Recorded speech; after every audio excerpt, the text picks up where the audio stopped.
பிரியமானவர்களே, உங்க வாழ்க்கையில எதுவுமே நடக்காத மாதிரி இருக்குதா? தேவனுடைய நேரத்துக்காக காத்திருங்க.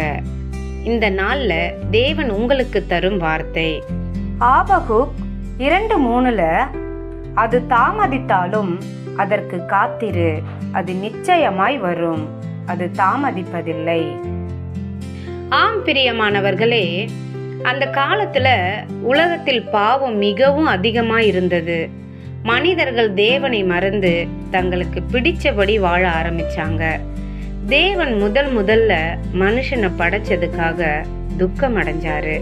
ஆனா அந்த உலகத்துல ஒரே ஒரு மனுஷன் மட்டும் நீதியாக வாழ்ந்து வந்தாரு. அவர் பேர் தான் நோவா. தேவன் நோவாவிடம் ஒரு விசித்திரமான கட்டளையை கொடுத்தாரு. ஒரு பெரிய பேழையை கட்டுன்னு சொன்னாரு.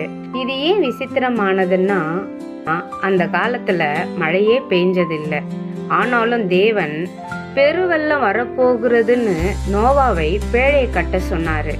நோவா தேவனின் வார்த்தையை சந்தேகப்படவில்லை. மக்கள் எல்லாரும் அவரை பார்த்து சிரிச்சாங்க. மழையே இல்ல, இந்த மனுஷன் ஏன் பேழையை கட்டுறாருன்னு கிண்டல் பண்ணாங்க. ஆனாலும் நோவா அவர்களின் வார்த்தைய கவனிக்கவே இல்லை. அவர் தேவன் சொன்னதை மட்டும் நம்பி தினமும் பேழைய கட்டினாரு. ஒவ்வொரு நாளும் சாதாரணமா போச்சு. பல இரவு பகல் வந்தது, ஆனா எதுவுமே நடக்கல. பல நாட்கள் கழிச்சு தேவன் சொன்னது போலவே வானம் திறந்து மழை பெய்ய ஆரம்பித்தது. பெருவெள்ளம் உலகத்தை மூழ்கடித்தது.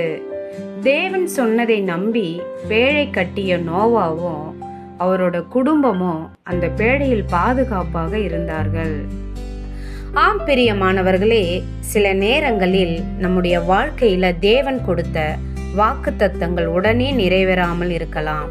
நாம் ஜெபிக்கிறோம், காத்திருக்கிறோம், ஆனா எதுவுமே நடக்காதது போல தோன்றலாம். அந்த நேரத்துல மனம் உடைஞ்சு போகாதீங்க.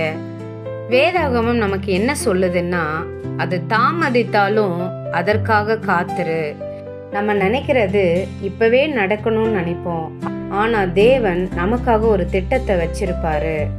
அவர் செய்கிற ஒவ்வொரு காரியமும் சரியான நேரத்தில் தான் நடக்கும். ஆம் பிரியமானவர்களே, நோவாவின் வாழ்க்கைய நினைச்சு பாருங்க. அது போல நம்முடைய வாழ்க்கையில தேவன் கொடுத்த வாக்கு தத்துவம் தாமதமாகலாம், ஆனா அது ஒருபோதும் தோல்வி அடையாது. நம் விசுவாசத்துடன் காத்திருந்தால் சரியான நேரத்தில் தேவன் நிச்சயமாக அதை நிறைவேற்றுவார்.